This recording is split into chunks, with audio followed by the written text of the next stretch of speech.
스스로 답을 해보세요. 왜 내가 교회 다니지? 내가 왜 예수 믿지? 스스로 답을 해보세요. 많은 사람들에게 있어서 성숙한 신앙, 온전한 신앙, 그리고 성숙하지 못한 미숙한 신앙, 미숙한 신앙을 미신이라고 그래요. 그래서 예수를 믿어도 미신 믿는 것처럼 샤머니즘적인 신앙을 가질 수가 있어요. 보통 사람들이 신앙생활을 하는 거는 뭐냐면 이렇게 물어보면 살면서 마음의 평안을 누리기 위해서, 또 어떤 분들은 복을 받기 위해서, 어떤 분들은 살면서 어렵고 힘든 일 당하지 않기 위해서, 또 천국 가기 위해서 뭐 이런 얘기를 다 하셔요. 맞습니다. 그러나 그거 가지고는 좀 성숙하지 않다, 좀 미숙하다, 이렇게 그런 걸 가지고 미신적인 신앙생활을 한다, 이렇게 얘기하면 되겠어요. 그럼 어떤 신앙생활이 온전한 생활, 성숙한 신앙생활인가? 그렇게 얘기를 한다면 한마디로 이렇게 얘기하면 돼요. 하나님의 선교가 내 안에 이루어졌다. 이제 이건 신학적인 표현입니다. 하나님의 나라가 내 안에 이루어졌다, 이렇게 이제 표현을 하는데, 그런 뜻이 무슨 뜻인가 하면, 우리가 예수 믿어서 천국 간다? 천국 가면 뭐 하는 거예요? 성경에 보면 천국은 질병도 없어요, 슬픔도 없어요, 죽음도 없어요. 영원히 살아요. 그럼 어떻게 해서 그 천국이 그렇게 죽음도 없고 질병도 없고 가난도 없고 고통도 슬픔도 없고 영원히 사는 거예요? 그 이유가 있습니다. 그게 뭐냐면 하나님이 왕이 되셔서 온전히 하나님의 지배하에 있는 곳이에요. 천국은. 천국은 죄인이 갈까요, 못 갈까요? 죄인은 못 가요. 왜? 하나님의 지배하에 100% 있을 수 있으려면 의인들만 그렇게 지배되는 거예요. 하나님의 지배하에 100% 있지 못하면 이게 죄인이에요. 죄가 뭐냐면 하나님의 다스림 안에 온전히 거하지 못하는 거, 그게 죄예요. 그래서 제사함 받고 회개하고 제사함 받아야지, 예수 믿고 제사함 받고 회개하고 예수 믿어서 제사함 받아야지 천국 간다. 그 얘기가 무슨 얘기인가 하면 천국에는 죄가 없습니다. 죄 지은 사람은 갈 수가 없어요. 그 얘기는 무슨 얘기냐면 하나님이 다스림 하에 100% 온전히 하나님의 뜻대로 다스림을 받는 사람이 천국에 가는 거예요. 그러니까 천국에는 하나님이 다스리시니까 인간의 생명을 창조하시고 인간의 생명을 주장하시고 그 하나님의 지배하에 있으니까 죽음도 없죠. 영원한 생명을 주시는 하나님이시니까 질병도 없죠. 주님은 모든 것을 다 치료하시는 이시니까. 그리고 슬픔도 없죠. 울음도 없죠. 왜? 주님이 모든 것을 하시니까 문제가 없어요. 그래서 천국인 거예요.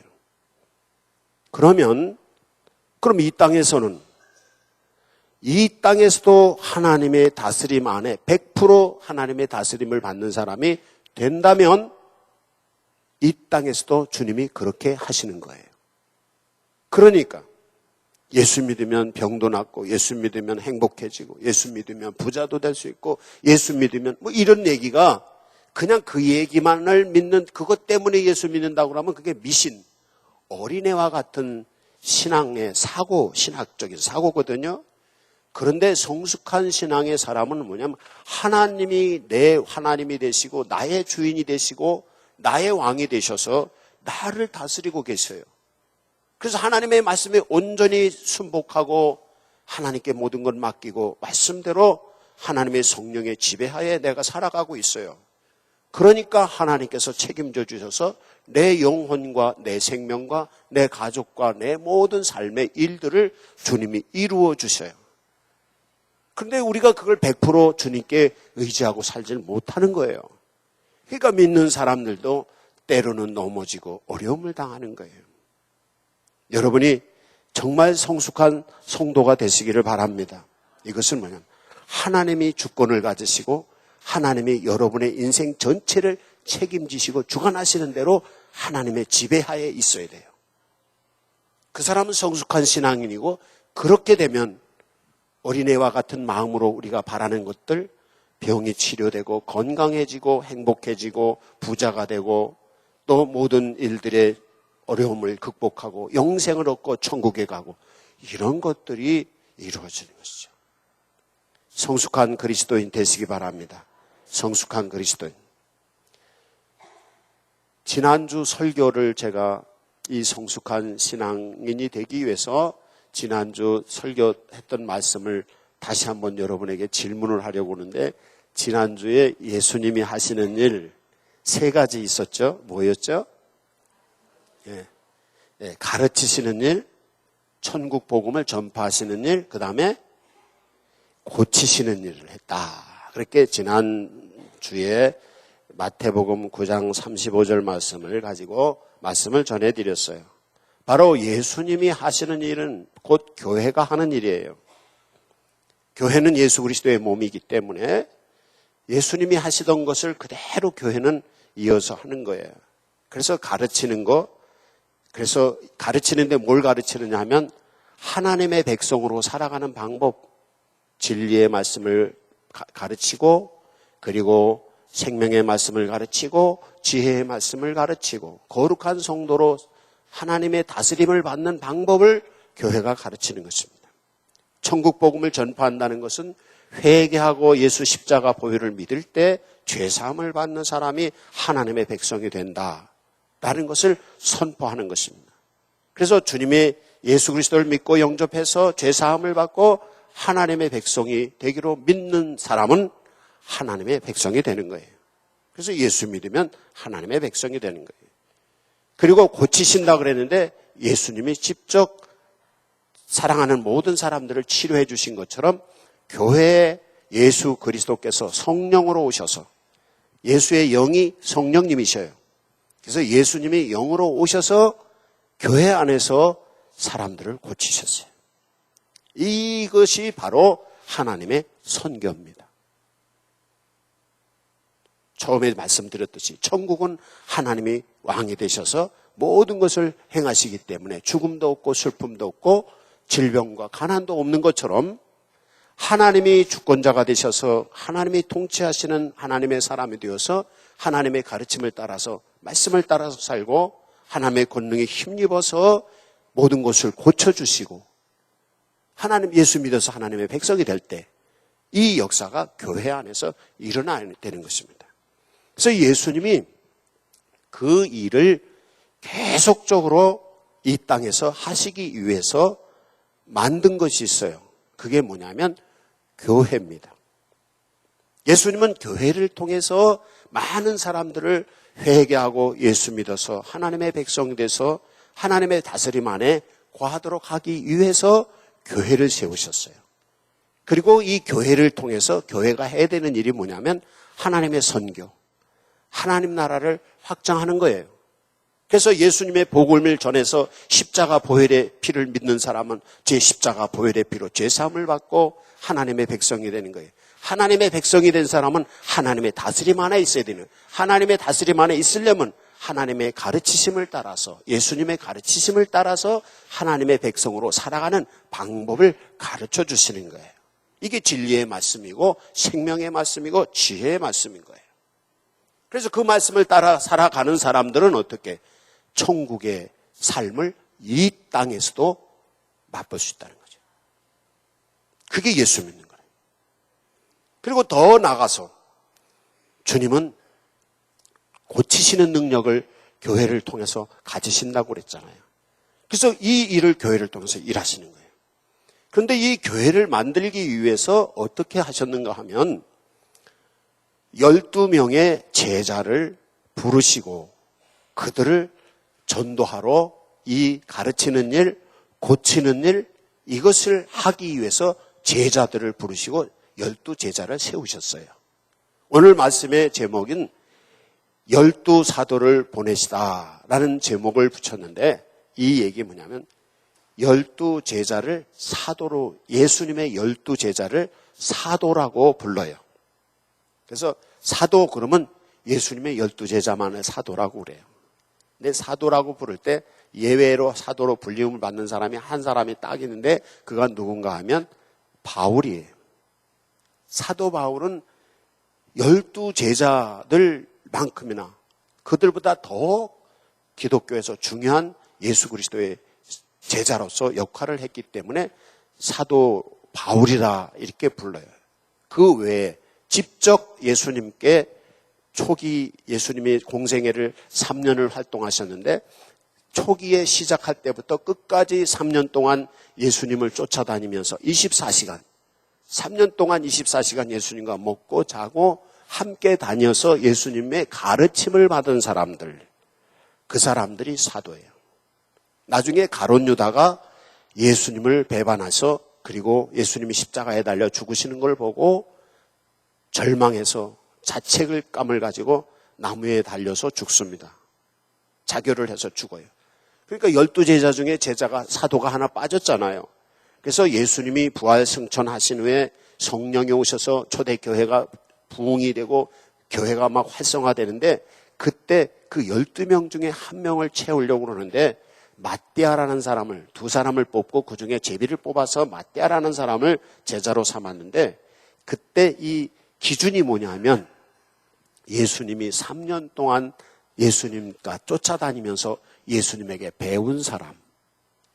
그러니까 우리는 그 사실을 통해서 알 수 있는 게 있는데 뭐냐면 12명만 예수님의 제자가 아니었다는 거예요. 예수님 주변에는 수많은 사람들이 3년 동안 예수님을 쫓아다니면서 예수님께 가르침을 받고 예수님의 말씀대로 가서 전도도 하고 가서 능력도 행하고 그런 일들이 12제자에게만 일어나지 않았어요. 많은 사람들이 일어났어요. 누가복음에 보면은 70명의 제자들을 보내서 전도하러 보냈다. 이런 기록도 있고요.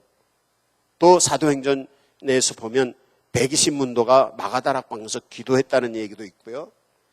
그리고 예수님이 이 고린도전서 15장에 보면 예수님이 부활해서 승천해서 올라가실 때 500명의 사람이 그걸 보았다는 거예요. 그 외에도 예수님이 활동하실 때 5,000명이 오병이어의 기적을 통해서 오병이어로 5,000명이 먹었다. 이런 얘기도 있어요. 그러니까 최소한 5,000명 아니면 더 줄이면 500명, 더 줄이면 120명, 더 줄이면 70명.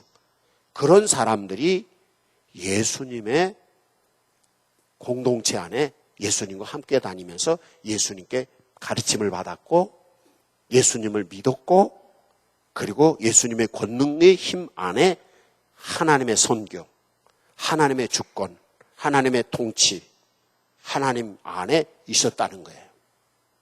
그래서 예수님이 십자가에 달리시고 죽으시고 다시 살아나시고 승천하셔서 이 땅에 계시지 않았어도 예수님은 12제자, 그 많은 사람들 중에서 택하신 12명의 제자를 교회의 기둥으로 세우신 것입니다.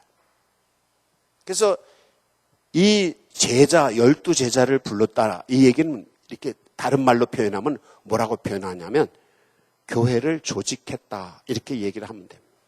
교회는 조직입니다. 내가 겉으로 볼 때는 교회를 그냥 이렇게 다녀도 되고 그냥 빠져도 되고 이러시지만은 교회 안에는 조직입니다. 그 우스운 얘기가 있어요. 그 전에 제가 신학대학에서 설교학을 한번 한 학기 가르친 적이 있는데 어떤 학생 보고 설교를 한번 하라 이제 돌아가면서 설교를 시켰어요. 그랬더니 어떤 학생이 와가지고 설교를 하는데 목사하고 조폭 그 대장을 누구라 그러죠? 그 사람하고 같은 면이 있다는 거예요. 그래서 같은 면이 뭔가 그러는데 얘기를 하는데 똑같이 양복을 입고 다니고 사람들을 똑같이 거느리고 다닌다는 거예요. 양복 입은 사람들을. 그게 조직이에요, 교회가. 교회가 목사를 통해서 목사를 보좌하는 장로가 있고 권사가 있고 집사가 있고, 그래서 겉으로 볼 땐 조폭하고 비슷했던 거예요. 그래서 뭐 다른 건 뭐냐 그런데 이제 거기서 뭐 이 조폭들을 뭐 폭력으로 하고 예수님은 사랑으로 하고 뭐 이렇게 해서 설교를 하는 걸 본 적이 있어요. 그러니까 예수님이 제자를 부르셨다, 이거는 교회를 조직하셨다, 이렇게 생각하면 돼요. 우리가 그것을 알 수 있는 게 뭐냐면 예수님이 승천하신 후에 교회가 유지가 되는 게 이 12명의 제자를 통해서 유지가 됩니다. 이 12명의 제자 말고도 설교 잘하고 전도 잘하고 기도 잘하는 사람이 많이 있었습니다. 그런데 그 12명을 통해서 교회가 세워지고 모든 결정은 그 12명들이 결정을 해요. 선교하다 무슨 선교의 문제가 파생된다든지 무슨 일이 있었을 때 이 12사도에 의해서 모든 것이 결정이 돼요. 그래서 교회에서 장로를 세운다든지 권사를 세운다든지 집사를 세운다든지 이건 조직 안에 들어오는 것입니다. 이것은 굉장히 엄격합니다. 왜? 장로님 한 분을 어떻게 세우느냐에 따라서 교회가 다 흩어질 수도 있어요. 우리 교회도 교회가 갈라진 적이 있잖아요. 2번이나. 몇 번이나 교회가 어려움을 당했잖아요. 그게 장로님들이 잘못돼서. 또 장로님들에게 결정을 해서 교회 재산을 다 날려버릴 수도 있어요. 그러니까 신불자들은 장로님을 시키면 안 됩니다. 신용불량자들은. 이게 있어요. 그러니까 교회 재산을 책임지고 있는 거예요. 이게 굉장히 중요한 일이에요. 또 권사님들도 그런 역할이에요. 그러니까 장로 권사를 세울 때는 굉장히 신중하게 하는 이유가 그래요. 초대교회에서 예수님도 그렇고 예수님의 제자들도 그렇고 사도들을 택할 때 또 권사나 집사 이런 사람들을 택할 때 굉장히 엄격하게 세웠어요. 디모데 전서에서는 이런 얘기가 있어요. 처음 믿는 사람은 세우지 마라. 왜? 사탄이 지옥에서 심판받는데 그 사람도 같이 갈까 두렵기 때문에 그렇게 하지만 그 뭐예요? 사탄의 앞잡이가 될 수 있기 때문에 신앙이 성숙하지 않은 처음 믿는 사람을 집사로 세우지 말라는 거예요. 이게 엄격한 이유가 있어요. 그래서 교회를 조직하고 교회를 이끌어가는 힘이 뭐냐면 교회의 사도들이었어요. 그리고 그 사도들을 통해서 모든 것이 이루어졌어요. 그래서 목사를 세울 때도 이게 엄격합니다. 목사 그냥 보통 어떤 분들은 뭐 그냥 어디 가서 배웠다고 자기가 목사를 하고 다니는데 그거는 가짜 목사고 진짜 목사들은 엄격한 훈련을 받습니다. 그냥 목사 되는 게 아니에요. 수년 동안 시험을 치고 논문을 내고 또 그 자격심사위원도 제가 이 충청년에 저도 자격심사위원인데 목사님들 심사위원들이 20명 정도 이렇게 모여가지고 한 사람 앉혀놓고서 다 질문을 해요. 거기서 통과가 돼야 돼요. 그걸 3년씩이나 해요. 그래서 그 과정이 다 어렵게 거기서 안 되면 안 되는 거예요. 그렇게 해도 잘못된 목사가 나올 수도 있지요. 그러니까 이게 뭐냐면 교회가 교회되게 하는 중요한 이 조직이기 때문에 그렇습니다. 예수님이 12제자를 엄밀히 택하셨는데 그 중에 하나가 뭐예요? 예수님을 배반했잖아요. 가룟 유다. 이런 것처럼 교회 안에도 가룟 유다와 같은 조직 안에 그런 사람들이 있어요. 이게 12제자를 택했다는 건 뭐냐면 교회에 조직했다 이렇게 의미를 부여하면 됩니다. 그리고 나중에 이제 초대교회에 교회가 크게 부흥이 돼서 한 300년이 지났어요. 그동안 수많은 핍박이 있으면서 300년이 지나다 보니까 기독교가 세계적인 종교가 돼서 로마의 국교가 됩니다. 이랬을 때 기독교가 널리 퍼지니까 이단들이 막 생기는 거예요. 가짜 기독교. 기독교가 조그맸을 때는 가짜가 안 생기는 거예요. 근데 기독교가 커지니까 기독교를 흉내를 내는 거예요. 그게 이단이에요.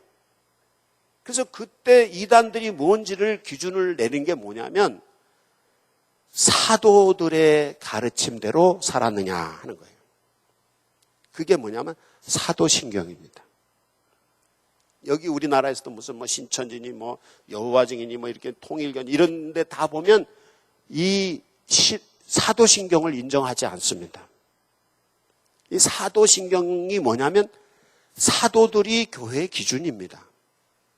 그래서 12제자를 세웠다. 이거는 교회를 세웠다고, 교회를 조직했다고, 그 사도들이 예수님의 신앙 고백을 했던 그 신앙 고백을 가지고 있는 사람이 기독교인이고, 그 신앙 고백을 안 하는 사람은 기독교인이 아니에요. 그래서 그 사람이 뭐 이단이다, 뭐 사입이다 이러면 좀 기분 나빠하지만, 그냥 우리는 신앙 고백을 하지 않으면 당신은 기독교인이 아닙니다. 이제 그렇게 얘기를 하면 돼요. 그래서 교회가 세울 때 기준이 뭐냐면 사도들이에요. 예수님이 그 12제자를 세우셨거든요. 그리고 또 성경 얘기가 예수님 초기에 많이 쓰여졌어요. 그래서 많은 사람들이 예수님이 기록들을 막 성경으로 막 썼단 말이에요. 근데 예수님의 기록에 대한 기록들이 많이 있었는데 그 기록들이 다 성경이 아니에요. 12사도, 이 교회의 기준인, 교회의 기준과 교회의 기초가 되는 이 12사도들이 썼거나 아니면 12사도에 의해서 그 영향을 받은 사람들이 쓴 그 책만 성경 속에 들어갔어요. 이걸 이제 신학에서는 캐논이다, 기준이다 그래요. 잣대다. 그래서 기독교의 기준이 뭐냐면 사도성입니다.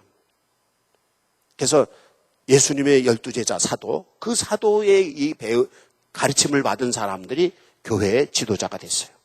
그래서 이제 우리 신학 교회사에서 공부하다 보면 사도가 있고 속사도가 있어요.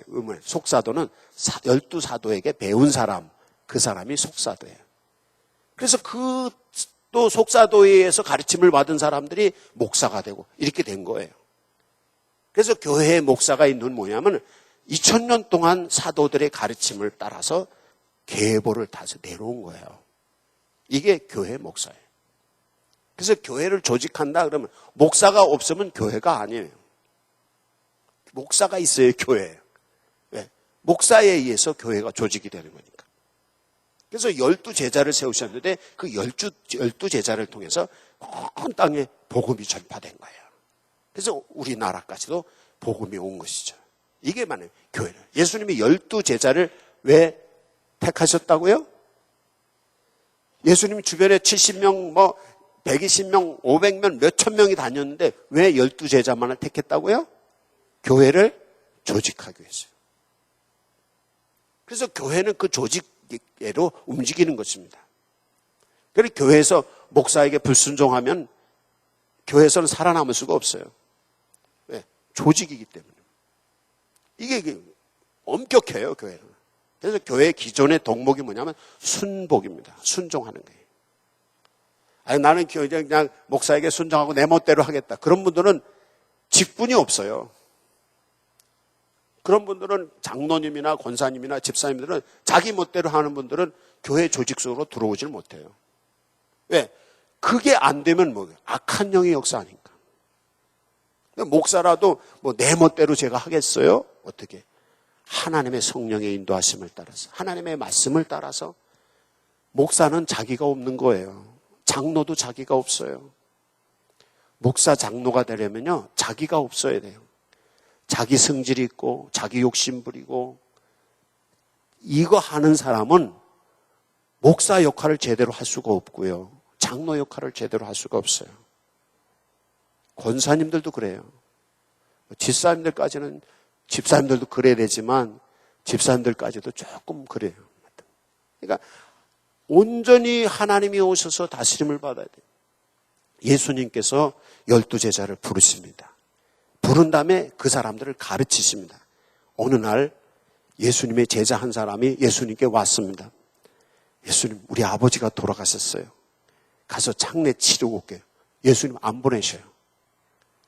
여기도 아마 이 얘기 들으면은, 아니 예수님 그럴 수가 있어. 아버지가 돌아가셨으면 가서 효도를 하고 장례를 치르고 와야 되지.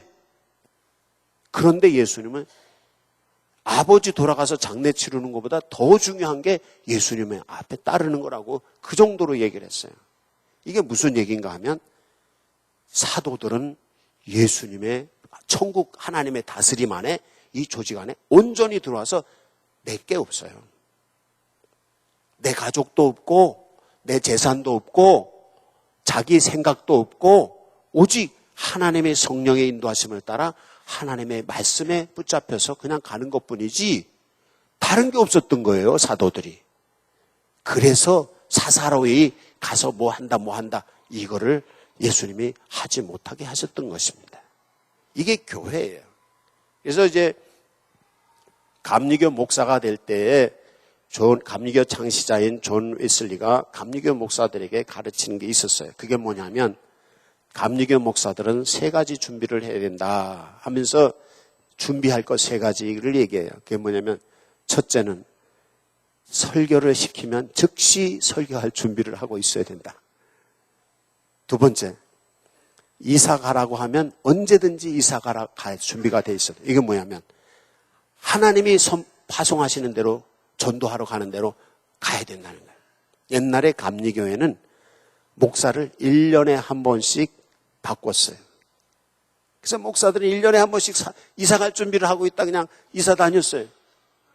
근데 한국 교회가 너무 이게 이사를 목사님들이 자주 이사를 가다 보니까 교회가 막 안정이 안 돼서 이제 감리교회 법을 바꿔서 이제 오래도록 평생토록 목회할 수 있도록 이렇게 법이 바뀌었는데 옛날에는 1년에 한 번씩 이사가 다녔어요. 그래서 항상 내게 없는 거예요. 늘 준비하고 이사갈 준비를 하고 있는 거예요. 그다음에 3번째, 죽을 준비를 하고 있어야 된다. 예수님을 위해서 십자가에 달리신 예수님을 위해서 순교할 준비, 예수님을 위해서 죽을 준비를 해요. 이게 감리교 목사들이 지금까지 내려오는 전통이에요. 이 얘기는 뭐냐면 내 생각, 내 계획, 내 욕심 이게 없는 거예요. 그냥 하나님이 오셔서 하나님이 다스리는 거예요. 그래서 예수님이 12제자 사도들을 부르시고 그들을 부르셨어요. 그 사람들은 예수님께 응답을 했어요. 이 응답을 하고 나도 예수 믿고 천국 백성이 되겠습니다. 하나님의 다스림을 받겠습니다. 라고 응답하는 거. 그게 뭐냐면 믿음입니다. 예수 믿는다? 그 얘기는 무슨 얘기인가 하면 내가 주님의 다스림을 받겠습니다.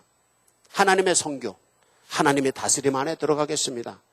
내 천국 가겠습니다. 그 얘기는 하나님의 다스림 안에 내가 있겠습니다. 그런 뜻입니다. 그래서 주님이 다스리시니까 주님이 내 몸도 다스리시니까 건강해 주시고 주님이 내 가정 다스리시고 내 사업을 다스려 주시고 내 농토를 다스려 주시고 내 자손들을 다스려 주시니까 하나님께서 온전하게 이루어 가시는 거예요. 복 있는 성도가 되는 것, 거룩한 성도가 되는 건 바로 그겁니다. 그래서 주님의 부르심의 제자들이 응답을 한 것입니다. 그리고 부름받아서 제자가 되었어요. 그럼 제자가 됐는데 이 제자들에게 예수님이 가르치시는 거예요. 왜 가르치실까요? 아까 말씀드렸죠. 천국 사람으로 하나님의 백성으로 살아가는 방법을 가르치는 거예요. 요즘 이제 그 해터민이라고 해서 탈북자들이 있잖아요. 북한에서 넘어오는 사람 해터민이라고 얘기를 하잖아요. 탈북자들. 처음에 오자마자 그 전에 그 탈북하신 분 한번 본 적이 있는데 그분이 그런 얘기를 하는 거예요. 하나원이라는 것이 있는데 거기 가면 국정원이에요. 국정원에서 탈북한 사람들을 먹고 자고 하면서 교육하는 것이 하나원입니다. 그래서 거기에서 몇 개월 동안 먹고 자고 하면서 한국 생활이 어떤 거라는 걸 가르치는 거예요. 왜? 북한식으로 여기서 살면 살 수가 없어요. 공산당들은요, 만약에 여기 아산에서 온양 가려면 면사무소 가서 증을 끊어야 돼. 북한은 아직도 그래요. 그 증이 있어야지 그 검문소를 통과를 하는 거예요. 그러니까 매일 여기만 사는 거예요.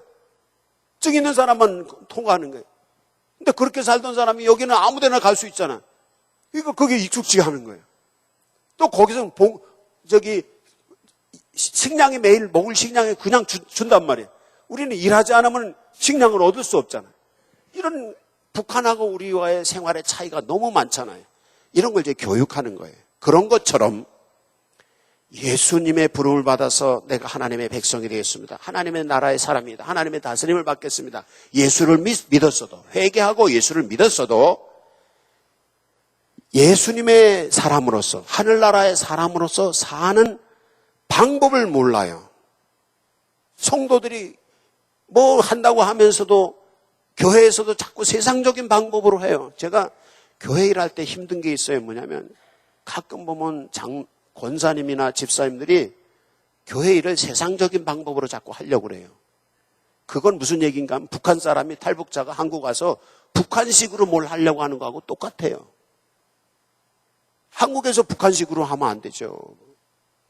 그런 것처럼 교회에서는 세상적인 방법으로 하면 안 돼요. 어떤 방법으로 해요? 예수님의 가르침의 방법으로 해야 돼요. 이게 그래요. 우리가 지난주에 경로잔치 했는데 경로잔치에서 식당에서 일을 하더라도 예수님의 방법으로 일을 해야 돼요. 그런 자세로 해야 돼요.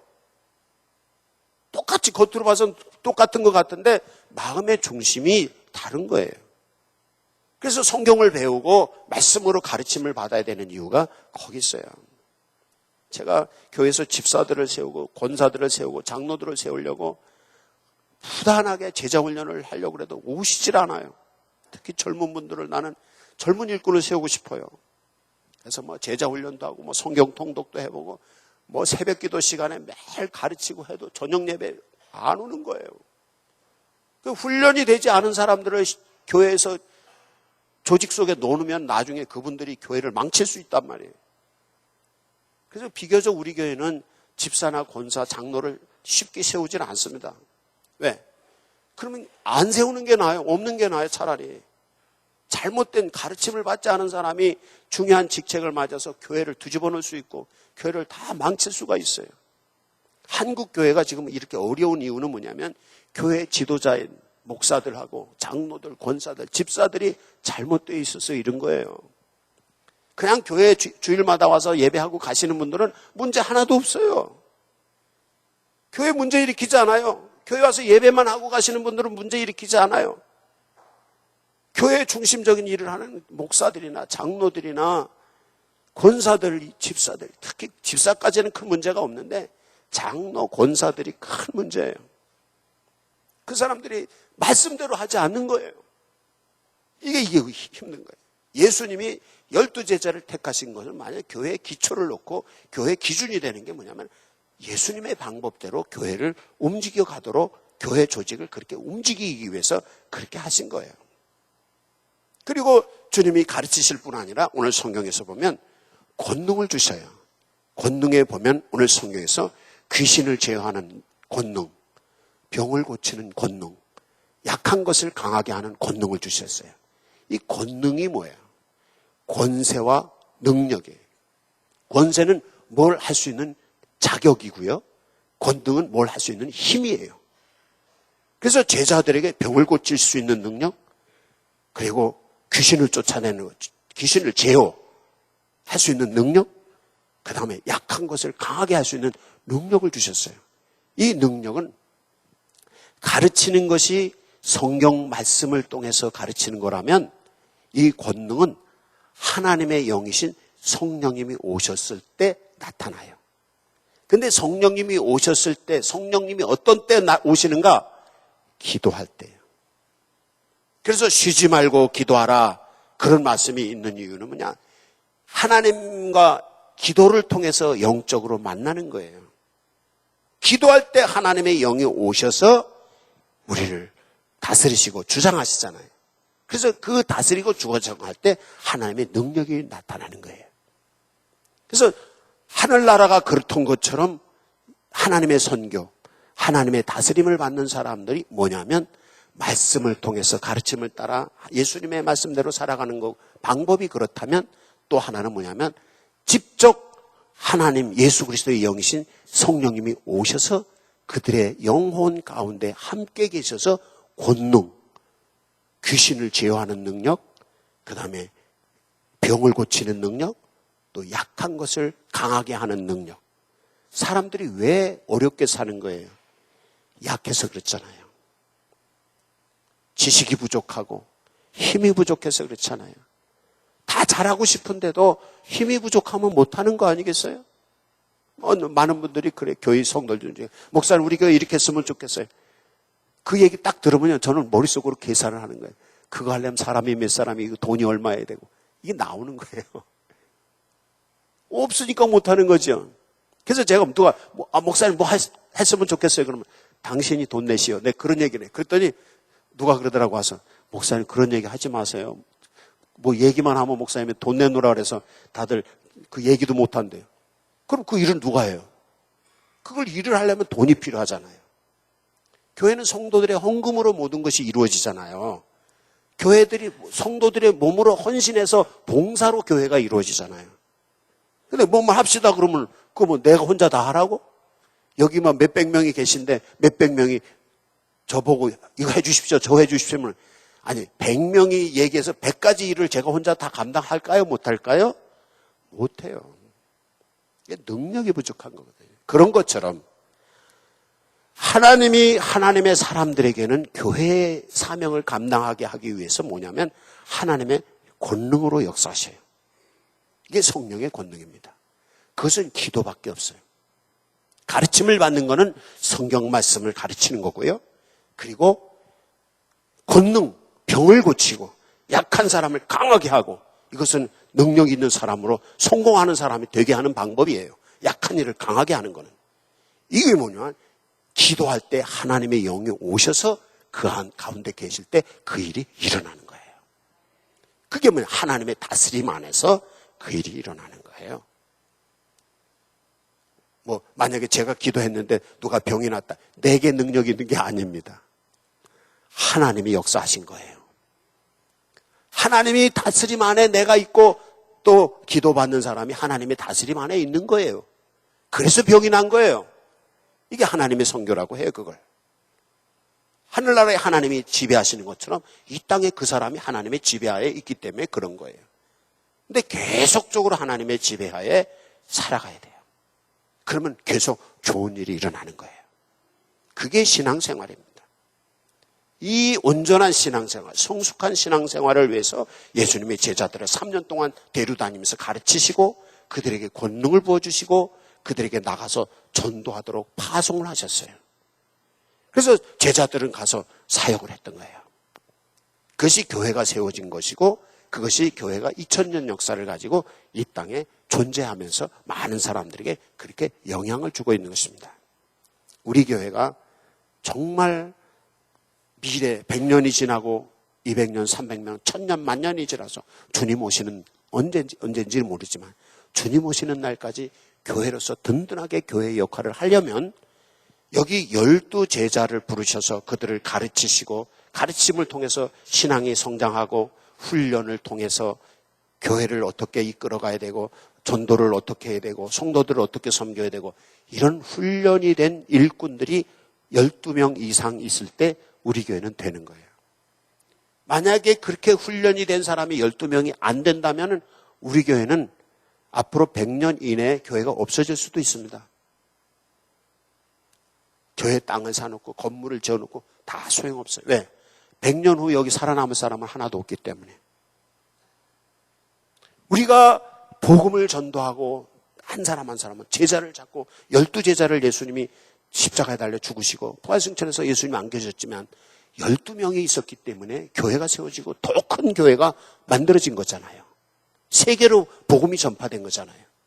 그런 것처럼 이 안에 12명 그런 예수님의 제자와 같은 12명이 없으면 우리 교회는 없어집니다. 이건 100% 제가 확신 있게 예언할 수 있어요. 예수님의 제자들, 사도들 같은 그런 결심을 가진 장로님들이 세워지고 권사님들이 세워지고 집사님들이 세워질 때에 우리 교회는 되는 거예요. 우리나라 교회, 우리나라가 기독교 국가라고 할 만큼 교회, 기독교인이 많고 교회가 많잖아요. 그러나 여기 예수님의 12제자와 같은 그런 신앙을 가진 목사들, 그런 신앙을 가진 장로들, 권사들이 없으면 우리나라는 교회가 다 없어지게 돼 있습니다. 저는 그 전에 성지순례 갔을 때 터키를 가봤을 때 터키에는요 예수님 제자들 시대에 수많은 교회들이 터키가 중국보다는 한 3분의 1 정도 땅덩어리가 작은데 그런 나라인데 거기에 교회가 엄청 많았어요. 그런데요 지금은 터키에 교회가 10손가락 안에 들을 만큼 적어요. 교회가 다 없어졌어요. 그게 뭐냐는 거예요. 예수님의 12제자와 같은 제자들이 계속 교회 안에서 생기지 않았기 때문에 그렇게 된 것입니다. 여러분 정말 교회에서 정말 교회의 중요한 직책을 맡기를 원하시는 분들이 있다면 주님의 부르심 앞에 온전히 순복하셔야 됩니다. 믿음으로 순복하셔야 돼요. 그리고 주님의 가르치심을 따라 하나님의 말씀대로 예수님의 말씀대로 사셔야 돼요. 그리고 기도하면서 하나님의 성령이 오셔서 성령의 권능을 받으셔야 돼요. 그리고 주님이 파송하시는 것을 따라서 어디든지 가서 주님의 사명을 감당하고 일하는 거예요. 어떤 때는 제가 이 당회라든지 뭐 했을 때 교회 조직 이걸 이렇게 하는데 그럴 때 보면 어떤 분 나와서 나한테 따지는 분이 있어요. 나 왜 그쪽 속회로 보냈냐고. 나 왜 이 선교회로 보냈냐고. 어떤 분은 뭐 왜 나는 무슨 부회도 하지 나 왜 그쪽으로 해. 이런 분들이 있어요. 이 순복하지 않는 거예요. 그러니까 하나님의 앞에 다 순복해서 그냥 주어진 자리에서 맡겨진 자리에서 최선을 다하고 섬기는 거예요. 복음을 증거하고. 이게 12 사도들이었어요. 그들은 수많은 시련을 겪으면서 순교를 했어요. 다 12 제자들은 거의 다. 예수님 복음 전하다 죽었어요. 그것 때문에 그게 씨가 돼서 교회가 만들어지고 교회를 통해서 수많은 사람들이 구원을 받고 수많은 사람들이 복을 받고 이렇게 되는 거거든요. 이 은혜의 역사가 일어날 것을 믿습니다. 한국의 교회가 이렇게 세워지고 한국이 기독교가 들어오면서 한국이 부자 나라로 바뀌었잖아요. 옛날에 한국이 기독교가 들어오기 전에는 가난한 나라였잖아요. 조선이. 왜 기독교가 들어오면서도 부자 나라가 됐잖아요. 그때 기독교를 이 나라에 전하는 선교사들이 외국에서 온 선교사들이 한국에 와서 무지기수로 세상에 순교를 당하고 죽었어요. 감리교 최초의 선교사는 아펜셀러 선교사 같은 경우에는 서해안에 배 타고 가다가 목포 가다가 이 서천 근처에서 바다에서 어린 아이가 글쎄 바다에 빠진 거예요. 그래서 그 아이를 건지러 수영해서 들어갔다가 애는 건지고 자기가 죽었어요. 이런 수많은 그 예수님의 12 제자와 같이 순교 정신을 가지고 미국에서 살면 얼마나 좋았겠어요. 아펜셀러. 공부도 하고 다 한 사람인데. 근데 이 한국 땅에 있는 사람들 구원하기 위해서 여기 와서 살고 그 한 생명 살리기 위해서 그냥 해서 자기가 죽는 거예요. 그런 12 제자의 정신이 교회를 만들고 영혼을 구원하고 그리고 나라를 살리는 이런 일들이 일어나는 것입니다. 이제 여기 12 제자와 같이 부름받고 가르침을 받고 권능을 받고 파송을 받는 여러분 되시기를 축원합니다. 응답의 기도 하시겠습니다.